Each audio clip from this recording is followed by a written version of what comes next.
Assalamualaikum warahmatullahi wabarakatuh.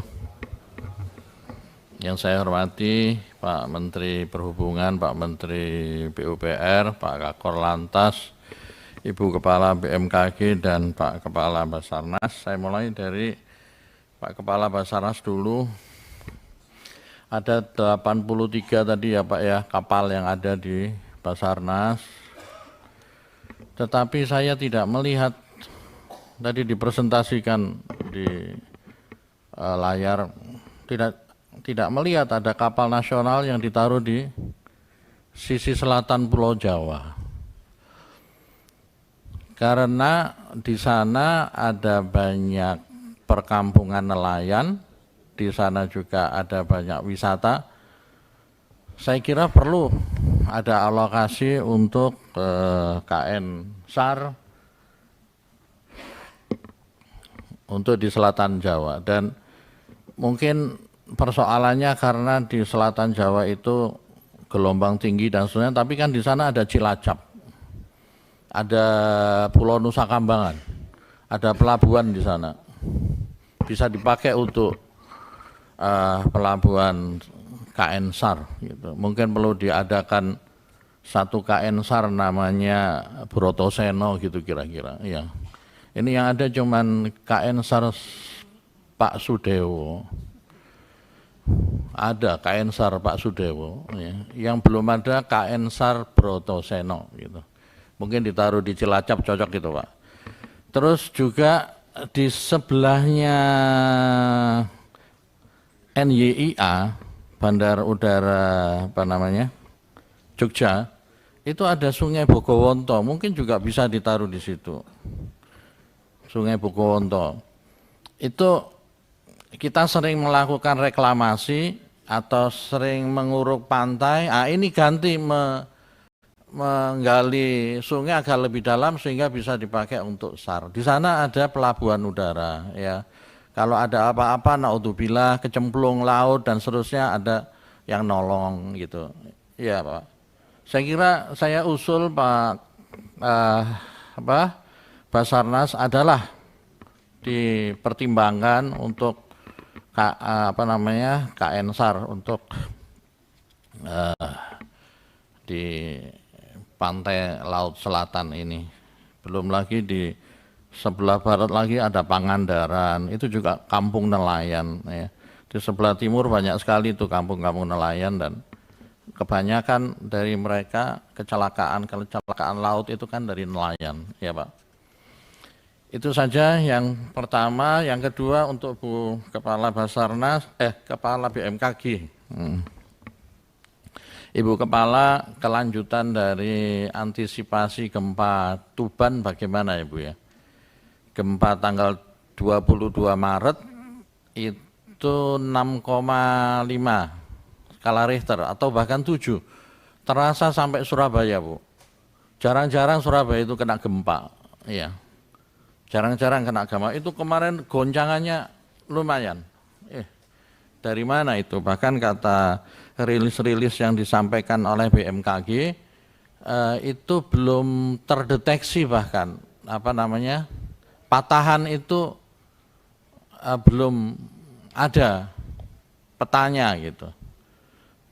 Nah itu bagaimana kira-kira untuk mengantisipasi, karena ada banyak tempat di Indonesia yang mungkin yang pertama dia memang langganan gempa, tapi kemudian ada gempa tiba-tiba seperti itu juga cukup membuat panik juga ya. Sampai Rumah Sakit Dr. Sutomo itu pasiennya dirawat dipindahkan ke lapangan ya, dipindahkan keluar rumah sakit. Jadi memang terasa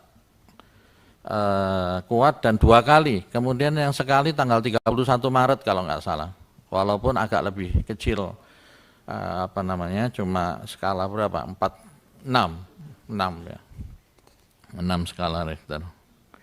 Terima kasih. Itu saya mohon ada tindak lanjut dari penelitian BMKG dan segera diumumkan kepada masyarakat ya. Terutama kita ini, jangan-jangan nanti ada gempa susulan lagi, kira-kira begitu.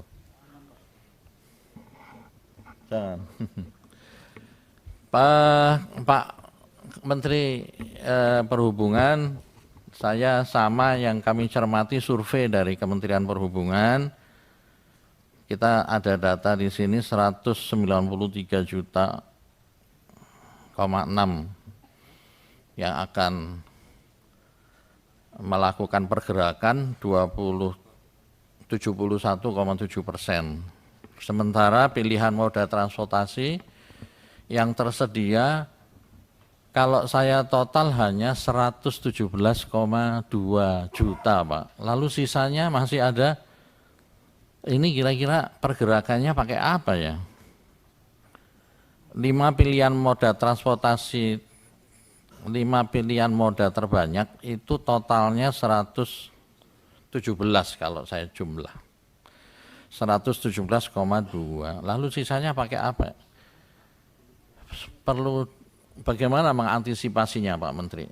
Kemungkinan pakai mobil, jadi bukan hanya mobil ini atau yang lewat tol tadi yang Pak Menteri sampaikan, kemungkinan juga lebih dari 34 juta, bisa-bisa ya, atau pakai sepeda motor kemungkinan juga lebih-lebih. Oleh karena itu setiap tahun mungkin memang ada baiknya Kementerian Perhubungan mengalokasikan kereta mudik tambah gerbong atau mungkin nabung sejak tahun ini APBN dianggarkan untuk nabung bikin gerbong-gerbong yang akan digunakan untuk mudik lebaran. Karena mudik ini bukan hanya lebaran saja, ada lagi nanti saat mudik tahun baru. Ya, tahun baru dan Natal dan tahun baru, Natarung, itu kan juga mudik juga perlu dipertimbangkan. Jadi ini pertanyaan besar saya, sisanya pakai apa ya, jalan kaki? Kalau sebagian besar tujuannya Jawa Tengah, kata Bu Neng, kalau jalan kaki cukup jauh juga, Jakarta ke Jawa Tengah. Kemudian tiket, Pak Menteri. Tiket ini kan dihitung dari kondisi normal. Kalau kondisi normal, pesawat itu misalnya terisi 60% apa 70%, dia kan sudah untung, kalau nggak salah begitu, kalau ada basis penumpang kan untuk menghitung keuntungan pesawat.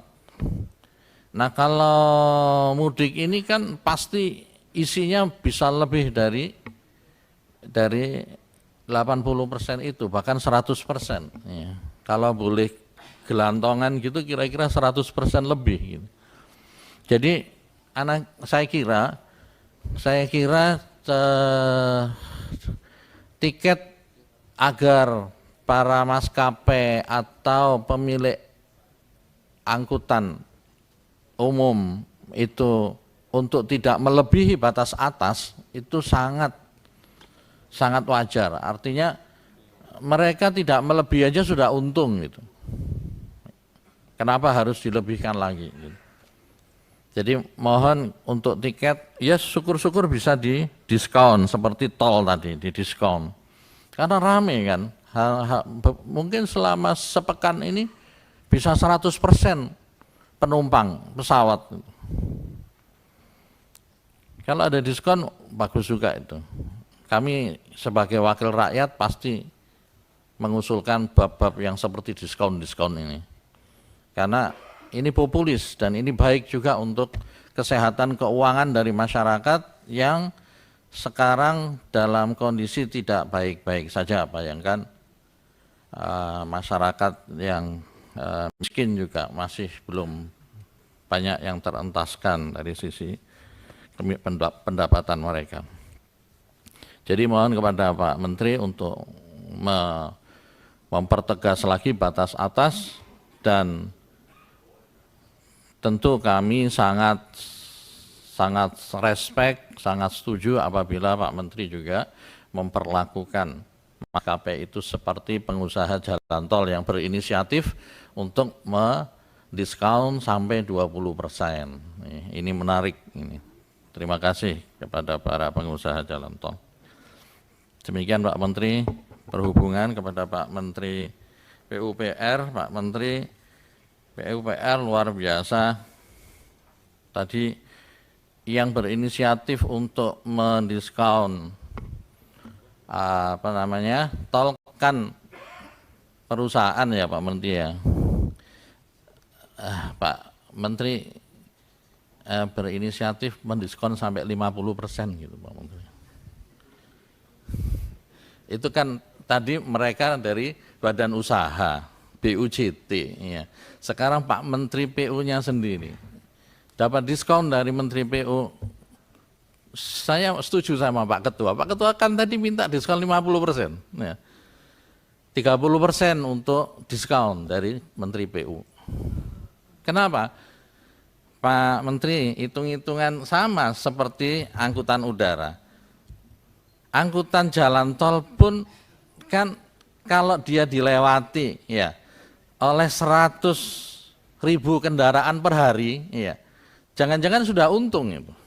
Padahal Cikampek itu dalam kondisi normal dilewati oleh 500.000, tadi ada datanya ya, saya lupa tak cari lagi tadi, nggak ada. Oleh 500.000 jalan dalam kota, tol dalam kota itu 500.000, tol Jagorawi 300 atau 400.000 kendaraan per hari, ya Pak. Itu kan sudah untung besar negara ini, atau BUJT ini sudah untung besar. Oleh karena itu kebijakan Pak Menteri PU ya, yang populis saya kira sangat diperlukan. 50% Pak Menteri, masa kalah sama Malaysia? Ya Malaysia gratis tol saat Lebaran. Dan keuntungan Lebaran, keuntungan jalan tol itu dihitung dalam kondisi normal, dia tidak masukkan faktor Lebaran atau Nataru, tidak dimasukkan itu. Ya. Oleh karena itu saya, Pak Menteri tersenyum, kayaknya setuju ini Pak Ketua. Ini kan akhir-akhir kita semua ya kan, akhir DPR, akhir pemerintahan ini yang akhir-akhir begini biasanya husnul khotimah biasanya. Ya. Jadi Pak Menteri tambahin dong diskonnya 30% dari pemerintah. Insya Allah pemerintahan Jokowi husnul khotimah gitu, diganti nanti pemerintahnya Gerindra, ini ada orang Gerindra ini menterinya nanti. Jadi begitu Pak Menteri. Satu lagi Pak Menteri, saya heran di datanya Pak Menteri itu jembatan banyak yang rusak. Di data ini Pak Dirjen ada di sini, Pak Dirjen Jalan dan Jembatan. Ya. Saya terus terang mencermati ini. Jadi di webnya Kementerian PUPR, kondisi jalan nasional 2023 semester 2. Kondisi jembatan.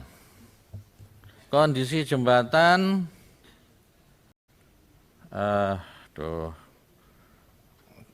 kalau Pak Ketua mengizinkan, bolehkah saya tayangkan?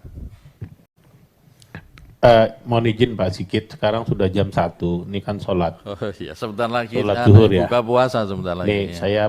saya mau break malahan sebentar biar bisa sholat dulu. Oke, siap. Ya. Kalau begitu saya langsung saja Pak Menteri.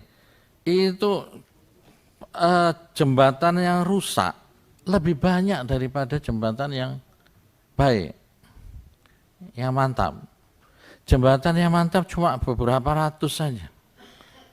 Ini mohon benar apa enggak? Ini kalau benar, aduh, sedih saya.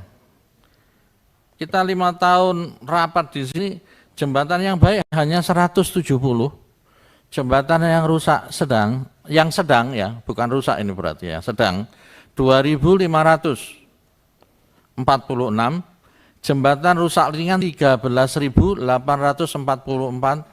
jembatan rusak berat 2.366. Jadi lebih banyak yang rusak dan rusak berat. total rusak berat sama kritis. Kalau di total mungkin hampir sama dengan jembatan yang baik. Pertanyaan saya, itu kan ada di jalan nasional, karena kita bicara tentang rekapitulasi jalan nasional. Nah, terus di Jawa Timur yang rusak banyak sekali.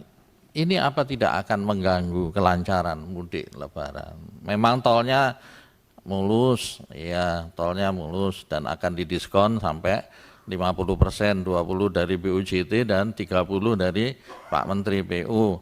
Tetapi jembatan-jembatan di Jawa Timur itu Pak, atau di Jawa Tengah juga ada datanya, itu lebih banyak yang rusak daripada yang baik. Saya kira itu perhatian untuk Pak Menteri. Saya kok kaget melihat jembatan itu dan saya prihatin. Ya, mudah-mudahan anggaran PUPR tidak terus dibawa ke IKN. Perbaiki jembatan ini Pak Menteri. Terima kasih Pak Menteri. Pak Kakor Lantas, sudah waktunya habis ya Pak Ketua. Pak Kakor Lantas, tidak bisakah truk di jalan tol itu betul-betul ditegakkan aturannya? Mereka pasti untung. Truk logistik sekarang ini panjang-panjang Pak. Itu yang namanya odol itu Pak. Itu lampunya seringkali nggak nyala, dari belakang itu nggak kelihatan. Masa nggak bisa ditegakkan Pak? Ya, ini tanggung jawab Pak Kakor Lantas, mungkin juga tanggung jawab dari Kementerian Perhubungan Darat, kerjasama sama BU, JT, ya. Masa ini nggak bisa Terima kasih, saya kira itu Pak Ketua. Oh ya, satu lagi, sebentar lagi Pak Menteri pasti meresmikan interchange ke Juanda, apa namanya itu, flyover Juanda. Pak Menteri, itu masih ada PR jalan dari Ahmad Yani dari utara belok kiri ke Juanda. Itu perlintasan sebidang. Kalau bisa sekalian ditutup Pak Menteri. Jadi dari utara muter ke Aloha, muter naik flyover itu baru ke bandara. Bukan dari utara langsung belok kiri ke bandara Pak Menteri. Saya kira titip pesan itu kita berarti membantu Pak Hamka tadi yang mengingatkan tentang perlintasan sebidang. Terima kasih. Assalamualaikum warahmatullahi wabarakatuh.